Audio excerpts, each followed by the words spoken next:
لو عايز حديقة جميلة بأجمل فيو وأحلى مظهر، وما بين حدائق القاهرة كلها تعتبر هي الأشهر، ومليانة مساحات خضراء وشجر وورد مزهر، وقعدتها تحفة سواء بالنهار أو لو بتحب تسهر، والأطفال في الكيدز اريا البهجة عليهم بتظهر. كل الكلام الجميل ده موجود في حديقة الأزهر. تعالوا نشوف كل حاجة مع بعض، يلا بينا. في البداية بس زي ما قال لكم طائر البطريق كده بالظبط، دي قناتكم ريفيوهات الرحلات اللي بتهتم بريفيوهات الفنادق والرحلات وأماكن الخروج في مصر بكل مميزاتها وعيوبها. فلو مهتم بالكلام ده ما تنساش دوس سبسكرايب جنب طائر البطريق اللي بيبص لك تحت ده، ويلا بينا نكمل الفيديو مع بعض.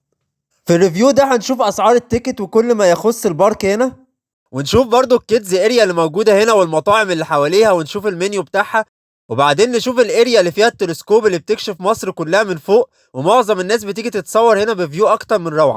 ونشوف مكتب الفوتو سيشن والزي اللي بيتلبس واسعاره وتفاصيله، وبعدين نشوف مطعم القلعة اللي بتحس انك دخلت جوه فجوة زمنية من ايام الفتح الاسلامي بديكوراته الجميلة، والقعدة اللي بفيو على الشلال حلوة قوي، ونشوف جزء من المنيو بتاعه برضو عشان تبقوا عارفين الاسعار ماشية ازاي. ونشوف برضو الاريا اللي فيها البحيرة الكبيرة اللي هنا اللي بتدي جو حلو قوي في الحديقة والقعدات اللي حواليها، ونلقي نظرة سريعة عن المطعم المطل عليها برضو. خلينا نبدأ باللوكيشن. أول حاجة حديقة الأزهر موجودة على شارع صلاح سالم مباشرة جنب مشيخة الأزهر الشريف. هتلاقي نفق الأزهر ما تنزلش فيه طبعا، ادخل من جنبه هتلاقي الحديقة على يمينك على طول، وأقرب محطة مترو هي محطة العتبة، وده البرايفت باركنج بتاعها. تيكت الباركنج أول ساعة ب20 جنيه، وأي ساعة بعد كده ب15، وفي الويك إند أول ساعة ب25، وأي ساعة بعد كده ب20. تعالوا بقى نخش نشوف الحديقة نفسها من جوه. دي بس الأول أسعار الفوتو سيشن متعلقة على المدخل، يوم الاثنين ب1500 والجمعة ب3.5 وباقي الأيام ب2500 عشان تبقوا عارفينها برضو. تعالوا بقى ندخل البارك ونشوفها حتة حتة كده مع بعض، ونشوف الممرات بتاعتها برضو عشان نبقى عارفين تقسيمتها عاملة ازاي. بالنسبة لأسعار التيكت الأول، الفرد ب40 جنيه طول أيام الأسبوع ما عدا الويك إند ويوم السبت بيبقى الفرد ب50 جنيه. والأطفال الرسمي من أول سنتين بيدفع لها تيكت برضو، بس بتمشي يعني لو أكبر من كده شوية. والنافورة الجميلة اللي طالعة من الأرض دي بتبقى في استقبالك أول لما بتدخل على طول. وفي لاي اوت كده بتلاقيه جنب البوابة عشان تبقى فاهم الدنيا عاملة ازاي. اللاي اوت ده بيبقى موجود فيه أرقام باللون الأورنج اللي قدامك دي، وقدام كل رقم المكان بتاعه عشان لو عايز حاجة معينة تروح عليه على طول ما تدخش يعني. وبرضه طول ما انت ماشي في ليبل كده زي اللي انتوا شايفينها دي عشان تعرفك المسارات المظبوطة. قدام المدخل برضه بعد النافورة في التل اللي كله جرين اريا اللي قدامك ده، الناس بتحب تتصور قدامه، بيبقى منظره حلو قوي وهو في الباك جراوند وراك، وكله زرع وورد احمر ومنظره جميل جدا في الصور. وبالمناسبة برضه مسموح بدخول الاكل عادي عشان تبقوا عارفين. ادي مدخل الحديقة والنافورة قدامك هناك اهم. فالميزة هنا انك ممكن تدخل باكل عادي مفيش مشكلة بس بدون حلل طبعا. والبارك مليانة اماكن قعدات جميلة جدا زي ما هنشوف دلوقتي مع بعض، سواء على النجيلة او على الكراسي الموجودة. في هنا برضو عربية جولف كهرباء اللي قدامك دي لو عايز تلف بيها، بيبقى سعر التيكت بتاعها ب10 جنيه للفرد تلف بيها البارك كلها لو مش عايز تمشي يعني. ودي الكراسي اللي موجودة في كل حتة لو أي حد عايز يقعد يريح عليها شوية. تعالوا بقى نشوف الحاجات اللي موجودة هنا. البارك هنا فيها ديكورات معمولة على الطراز الإسلامي، وفيها شلال مية ماشي من الجزء المرتفع لحد ما بيرمي عند منطقة البحيرات الصناعية. والبارك متقسمة لمسارات معينة. أول لما بتدخل من المدخل بتلاقي ممشى يمين وممشى شمال. الممشى اليمين اللي احنا ماشيين فيه ده بيوديك للكيدز اريا ومطعم القلعة. والممشى الشمال اسمه ممشى النخيل وهنشوفه كمان شوية، ده بيوديك على الاريا بتاعت البحيرات الصناعية ومطعم البحيرة. وطول ما انت ماشي هتلاقي فيه كراسي زي ما حضراتكم شايفين كده، وجرين اريا في كل حتة حواليك لو عايز تقعد في اي مكان فيها، فبراحتك يعني زي ما انت عايز. وده مطعم القلعة اهو من الجنب، معمول على طراز القلاع الإسلامية شوية عشان كده متسمي مطعم القلعة، وهنشوفه بالتفصيل كمان شوية مع بعض. في برضه عربيات موجودة كتير هنا بنفس الستايل بتبيع شيبسي وعصاير وحبة مسليات كده. وده المنيو بتاعهم اهو موحد في الحديقة كلها، كل حاجة وسعرها قدامها اهو. يعني الأسعار إلى حد ما معقولة مش غالية قوي زي ما حضراتكم شايفين كده قدامكم. في هنا استوديو الازهر بارك بتحجز من عنده فوتو سيشن، بتلبسوا زي معين كده والصوره الواحده ب50 جنيه. بتلبسوا زي الازياء اللي في الصور اللي قدامكم دي وتاخدوا صور تذكاريه جميله طبعا، او ممكن تتصوروا صور فوتو سيشن عاديه برضو. وده رقمهم هو البيدج بتاعتهم على الفيسبوك عشان لو عايزين تتصوروا فوتو سيشن لاي مناسبه تتواصلوا معاهم وتستفسروا عن اي حاجه انتوا عايزينها. في اخر الممر اليمين ده بقى بتوصلوا للكيدز اريا. ادي الكيدز اريا قدامكم اهي، تعالوا نشوفها مع بعض سريعا كده. الكيدز اريا هنا مساحتها كبيره جدا وفري على فكره من غير تيكت، يعني انت بتدخلها بتيكت الدخول عادي ملهاش تيكت لوحدها، فدي حاجه محترمه هنا بصراحه. وفي هنا اماكن بتبيع فاست فود هنشوف جزء منها دلوقتي، ونشوف المنيو بتاعتهم برضو، بس خلينا نتفرج على المراجيح اللي هنا الاول. المراجيح هنا متنوعة وعددها كبير وشكلها جديدة كلها، وألوانها زاهية مش متهالكة، ومناسبة لكل الأعمار من أول الأطفال السنتين لحد الأطفال الكبيرة شوية. دي مثلا اهي زحاليق صغيرة للأطفال الصغيرين خالص، وفي زحاليق اهي كبيرة وطويلة للأطفال الكبار. فهتلاقوا تنوع حلو بصراحة، والمسافات بين المراجيح كبيرة فبيدي سيفتي أكتر للأطفال وأمان ليهم. وطبعا بتبقى فاضية ورايقة شوية في الأيام اللي في نص الأسبوع زي ما أنا بصور لكم دلوقتي، لكن في الويك إند والعطلات الرسمية بتبقى زحمة حبتين زي معظم حدائق القاهرة.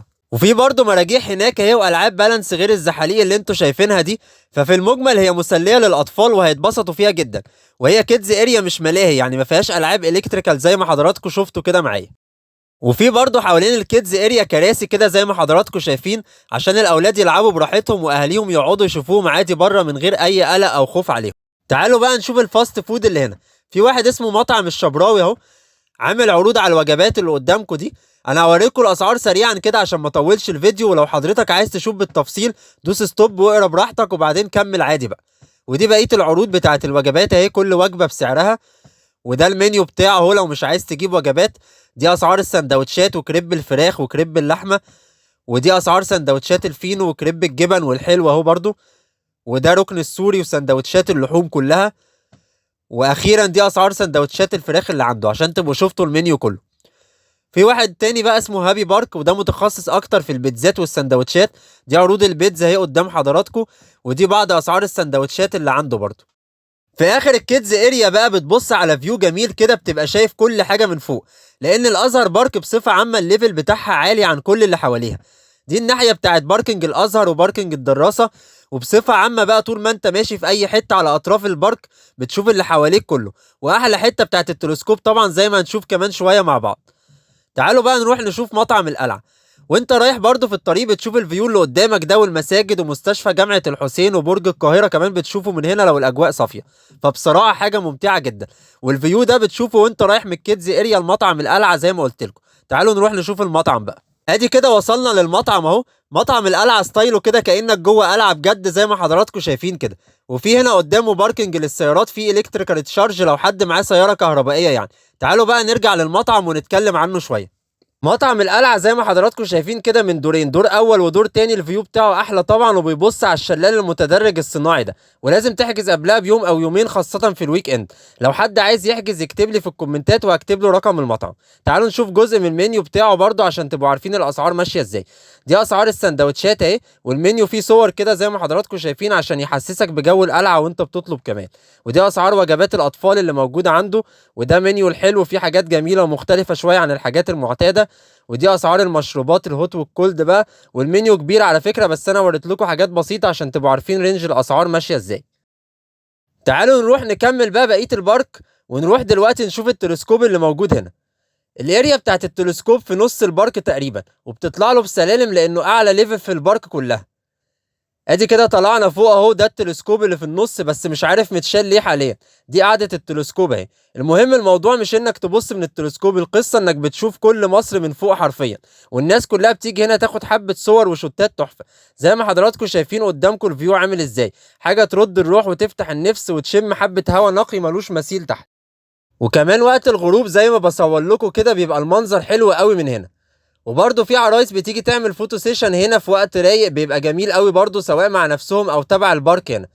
وبتشوف برضه قلعة صلاح الدين من هنا. ادي القلعة هناك اهي. وممكن تزوروها بالمرة لان المسافة قريبة بينها وبين الازهر بارك، خاصة لو انت جاي من مكان بعيد، يعني تضرب عصفورين بحجر واحد بالمرة. تعالوا بقى نكمل جولتنا ونشوف حاجة تانية موجودة هنا. دلوقتي بقى احنا متجهين شمال المدخل ورايحين للاريا بتاعت البحيرات الصناعية ومطعم البحيرة. ادي كده اول لما بتوصل بتلاقي شلال صغير كده فيه مجرى مائي، وفوقيه كوبري صغير اللي احنا واقفين عليه ده. والمجرى المائي رامي على البحيرات الصناعيه. زي ما قلت لكم في اول الفيديو، الميه جايه من المكان المرتفع من عند مطعم القلعه اللي شفناه، وماشيه متدرجه لحد ما بتوصل في الاخر للبحيرات الصناعيه اللي قدامكم دي. وطبعا برضو في ناس بتحب تتصور هنا، بتطلع حبه صور جميله. والبارك بصراحه فيه كذا مكان للفوتو سيشن حلوين قوي. في مطعم بقى اللي قدامكم ده اسمه ليك سايد ريستورانت او مطعم البحيره، بيطل على البحيره الصناعيه دايركت زي ما هنشوف مع بعض دلوقتي.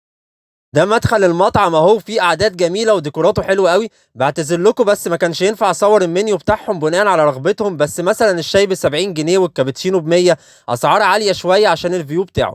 واللي هناك ده التراس بتاع المطعم على البحيرة دايركت، قاعدة اخر روقان طبعا. تعالوا اوريكم جزء تاني برضو من المطعم. ده كده جوه المطعم في قعدات في خيم داخلية كده للعائلات، ستايلها حلو قوي برضو غير اللي في التراس بره. وده بقى الفيو بتاع المطعم اللي هناك ده قدام حضراتكم، والتراس مساحته كبيرة والفيو على البحيرة دايركت. وفي برضو جناين حوالين البحيرة للي عايز يقعد عليها عادي برضو. ادي الجناين قدام حضراتكم اهي، قعدتها اخر روقان. في برضه فاست فود حوالين البحيرة غير مطعم البحيرة نفسه. هوريلكم منيو منهم سريعا كده. دي اسعار السندوتشات اللي عنده اهي بجميع انواعها، ودي الزلابيا والبيتزات وعروض الكريب تحت اهي. وعنده برضه حاجة ساقعة وعصاير فريش لو حابين يعني. ودي اسعار الهوت درينكس برضه بكل انواعها اهو. البارك بالليل برضه بتبقى حلوة جدا، وده ممشى النخيل اهو اللي قدامكم ده بانواره الجميلة، وحبة نافورات صغيرة كده شكلها حلو. في عيب واحد بقى في البارك هنا، ان فيها كلاب كتير، فالناس اللي جايبه اكل من بره وقاعده بتاكل في الجنينه ممكن كلب يقرب لهم او حاجه. غير كده الحديقه رايقه وجميله وكبيره، وتقدر تقضي فيها يوم حلو خاصه لو مش يوم جمعه، لانه بيبقى زحمه طبعا شويتين. ما تنسوش بقى تدوسوا سبسكرايب على طائر البطريق اللي بيبص لكم تحت ده، وما تنسوش اللايك ورايكم في الكومنتات، ولو في اي حاجه عايزين تستفسروا عليها انا تحت امركم. واشوفكم الفيديو الجاي ان شاء الله على خير.